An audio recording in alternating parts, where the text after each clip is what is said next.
Stay for the dog reveal, and some thoughts about the WoW video at the end.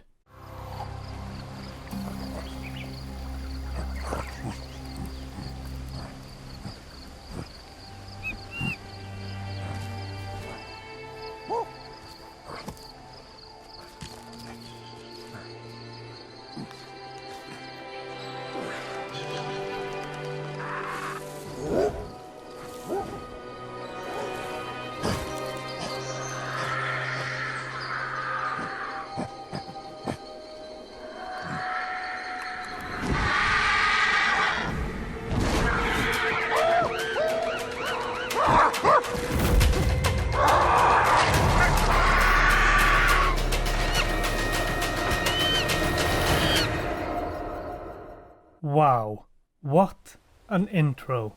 In the first moments of the game, it tells you, the world you are in is not safe, it's scary. There are things out there that want to kill you and eat you, and this is going to be difficult. But is it actually difficult?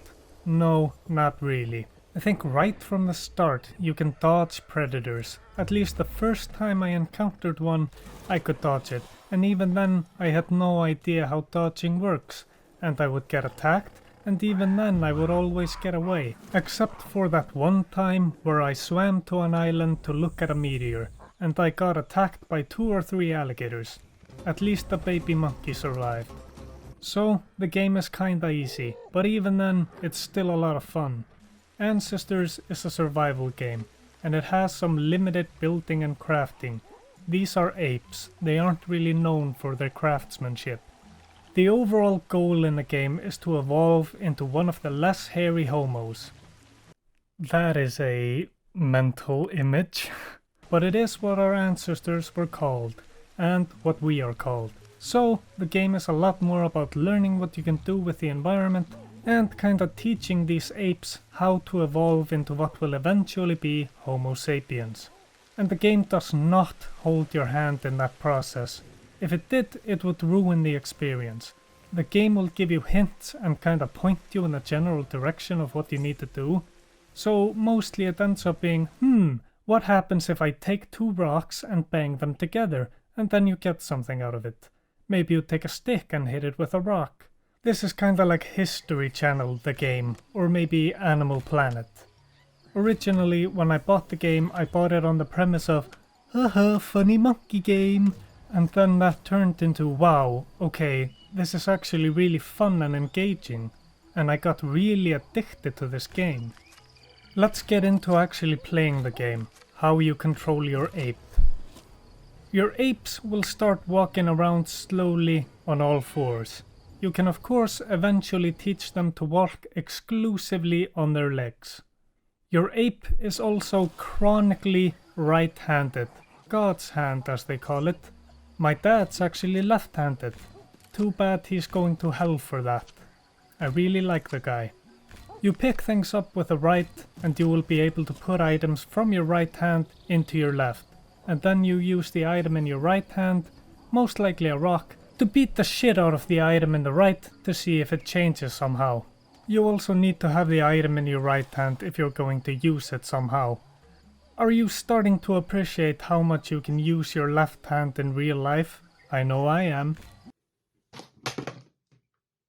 Fuck! Já, það allt í lagi. Já, það allt í lagi með mig. Við fara út að labba? Við fara út að labba? Já, förum út að labba. This process and everything else you do will make the neurons in your ape brain start firing. You can think of this as sort of a level up mechanic. It's one of your main ways to evolve, the other one being the evolutionary feats, but we'll get to that. So, you train your neurons to be better at stuff. How do you do that? Well, by doing stuff. The more you do something, the better you will be at it. Our bodies still do that today. Lifting weights is a good example. You also have a detective vision for 3 of your senses: sight, hearing, and smelling. Each of these senses are useful in their own way. With your eyes, you can see tools and locations of interest. Hearing is mainly for animals. With hearing, that slithery snake won't be able to sneak up on you.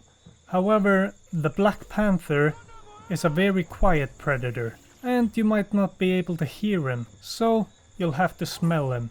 Smelling is your best tool to find food. The more you use them, the better the senses become. Even eating different foods will train your ape bodies to be better at getting nutrients from those food. It's this learning process and seeing the apes grow and evolve is what's so special about this game, and I think that's why I got so addicted to it. I always wanted to see how I could make them grow next. And that's why I don't really want to tell you too much about the game, because I think going in blind is the best way to experience the game. So I'm walking the tightrope of telling you the game without spoiling it too much. With that in mind, let's talk about the evolutionary feats. When you evolve, what you're doing is just moving time forward until you reach the final evolution in the game. Before you evolve, you should skip a generation or two. Skipping a generation will age your apes through a stage, and these stages are baby, adult, and elder. When a baby is born, they might get a genetic mutation. That is one of the neurons. Some neurons need a genetic mutation in order to be activated. When you skip a generation, you can lock in these neurons, so you don't have to reactivate them ever again. Skip a generation and the babies will become adults and their genetic mutations will be activated.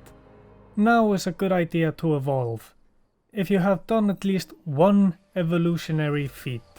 An example of an evolutionary feat is discovering a landmark, eating a certain type of food, figuring out how to make a sleeping spot, or discovering that if you bang two rocks together, one of the rocks becomes sharper. So, you evolve, mutations get locked in, and time moves forward.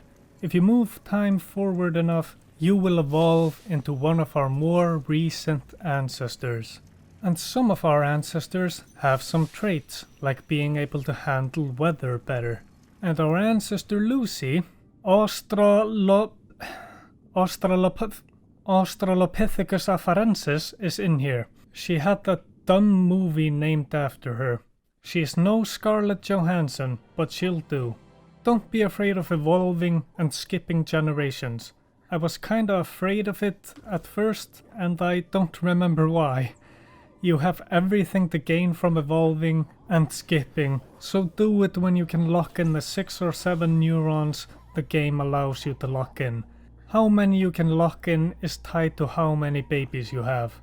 Almost everything you do is done in a kind of quick time event, where you have to hold down a button and then release it at the right time. It's easy enough. The audio-visual cues are pretty good, so it's pretty easy. You can also climb pretty much everything, which is really fun. The apes also handle falling damage really well, and it's so satisfying to be in a high place and climb down.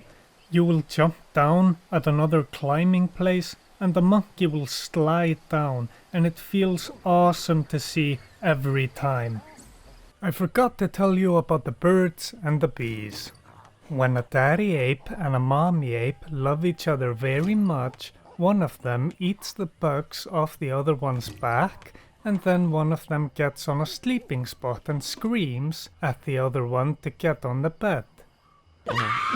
And then they do something that would probably ruin sex for me if I saw it. And then a little cute ape is born. In this game, you want to get the monkey on your back instead of off, because that's how the younger generation learns, and you acquire neuronal energy. And this process can also be called, as my girlfriend said, really cute.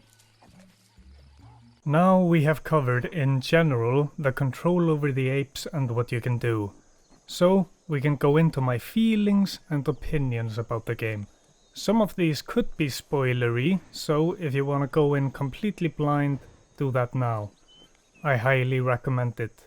The game started off slow for me, and I'm willing to take a little bit of the blame for that since I played very carefully early in the game.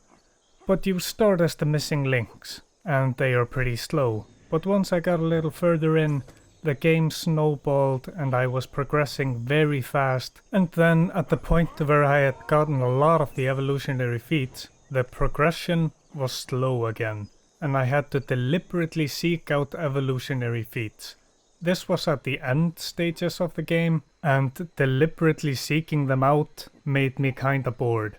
Before that point I was getting the feats very naturally, just getting them for playing the game, exploring the world and trying new things, and I really liked that. I didn't have to think about it too much, and I was just enjoying playing around with my apes and progressing the neurons, which also progresses very naturally. Wanna be better at walking? Then walk more. Wanna hear better? Then hear more. Wanna kill better? Then kill more. The survival aspect of the game pushes you out to do more. In your settlement, maybe after a while all the food is gone, so you need to go somewhere else to settle down. So you gather your shrewdness of apes. Yeah, that's what a group of apes is called. Who the fuck comes up with this shit? Then you maybe give your apes sticks to defend themselves, and then off you go. And I rarely feel this in games, but whenever I would take my clan on a migration trip, I would always feel a really strong need to protect them, because they are my babies and I love them. And the dangers you face.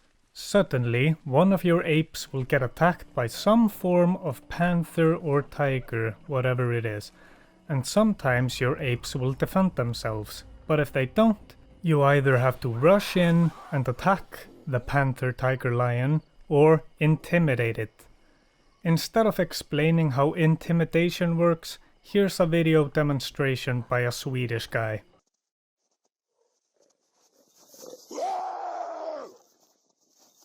Genom att göra sig stor och skrika lyckas Ralf göra björnen osäker och få den att ångra sig. The landscape is beautiful, and it makes the long distances from place to place less of a chore and something more enjoyable. If you take the time to look around a little bit, which by the way you should be doing to find new foods and medicines, the beautiful landscape and the climbing pairs very well together. The climbing I found to be super fun, and the apes move quickly up and down the trees and the cliffs. And once you reach a high place, you look around at your surroundings and take in the landscape, and it's just great. But it's not perfect. The climbing can feel a little clunky in places. Like some corners in cliffs will act like invisible walls, when they look like something you could totally climb across. Also, sometimes in the trees the ape won't climb exactly how you want them to. Instead of like going up to stand on the branch, it will just climb further up the branch. Oh, I forgot a mechanic. The way this game handles fear of the unknown. You saw it in the beginning of the video. Everything just becomes incredibly dark, and you keep hearing noises that predators would make, and you see those spooky predator hallucinations. And it's uncomfortable, and it makes you pretty vulnerable to attack. But you conquer fear with exposure therapy. Your ape needs to go in and look at the stuff that's there and realize that this area is fine, mostly. You then go into the light and declare that you're not afraid anymore. Hey! I'm not afraid anymore! I'm not afraid anymore! Did you know that the hippo is actually extremely dangerous? I mean, hippos don't kill as many people per year as mosquitoes do, but still, hippos just kill shit that get near them. So yeah, avoid hippos. And that brings me to my next point. Starting off as a little scared ape and then evolving into this bipedal monster that dominates the land was an amazing journey to experience. And I felt some sense of accomplishment for guiding my apes to the top of the food chain. And after a long time of moving so slowly, finally getting the ability to kind of run on command felt like a huge reward.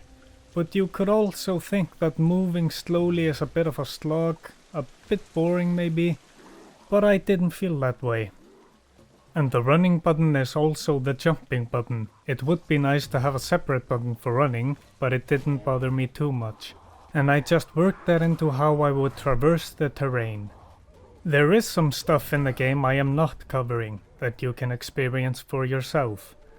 I've covered the big things though, but here's a tip. This is in the game. This giant centipede demon is waiting for you somewhere in the game. Enjoy. Even with all the dangers in the game, I found it to be a very calming experience. I played with a controller, so I just sat back in my chair, let the orange Doritos dust fall on my chest, and got immersed in the world of my ancestors. In conclusion, Ancestors is a unique experience and I enjoyed my unexpectedly long time with it, and I give it a out of 10. So, the World of Warcraft video blew up and I have a lot of subscribers coming from that. I have no idea why the WoW video blew up. Maybe it has something to do with Activision Blizzard self-immolating for the 13th time this year. But this time is substantially worse than the other times. When your company drives a woman into suicide, you gotta just clean house. What the fuck? There's also a new article by Jason Schreier about why Warcraft 3 Reforged failed. That's getting pretty much buried under the lawsuit news, and it paints ActiBliz as a company that only cares about financials. There's a joke in a Donkey video about Star Wars Battlefront, where he says he feels like he's doing something morally wrong by giving EA money. And now this is how I actually feel about Blizzard. This company does not care about its employees. It certainly doesn't care about its customers. And a lot of the management seems to care more about drinking and harassing the women in the workplace than the games they claim to care for so dearly. Fuck Activision Blizzard and fuck J. Allen Brack. Your statement is trash, and bringing up Gloria Steinem is such a weak attempt to paint yourself in a better light. Oh boy, I hope Blizzard cleans house in the entire management department. Moving on, I've been playing the New World beta and so far I'm enjoying myself. I've also been enjoying the Elder Scrolls Online. And the video about the Elder Scrolls is still a ways off, and I've been thinking about maybe segmenting that video into parts. Like one video covering the leveling experience and the other would cover the endgame. That way you won't have to wait as long, and I won't create the nightmare of going through hours of footage to find what I'm looking for, like I did to myself with this video. For now, more single player games. Subscribe if you liked this video, and I hope you are having a very virus-free day.